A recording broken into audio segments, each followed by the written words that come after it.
So there are a lot of programs on the market about communication.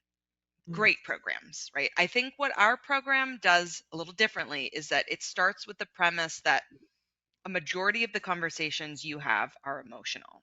So just think about last week's worth of conversations, right? How many of those conversations would you like to do over? How many of those got heated unnecessarily? How many of those maybe didn't go well given the topic, or you didn't expect them to, but they still could have been better? I'm finding right now, and maybe even more so than usual, that there is an emotional tension just generally hanging out in the air.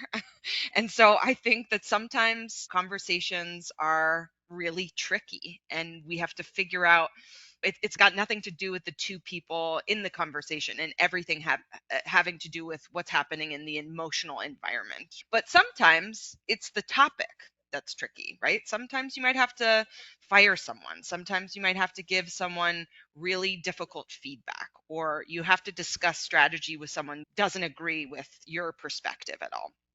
And then sometimes you have to have conversations with people that maybe you don't get along with at all, generally, right?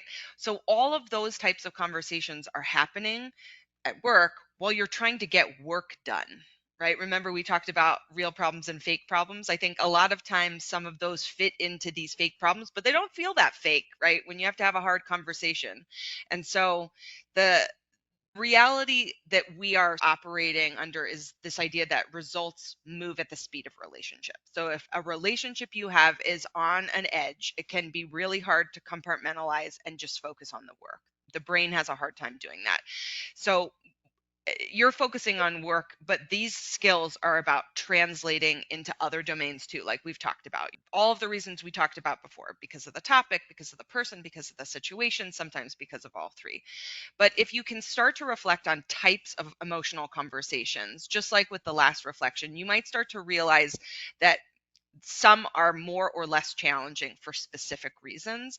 And that might give you some insight into who you are as a person and where you tend to lean in or lean away. And that gives you the ability to practice and be much more intentional so that this can get easier, right? It can get better.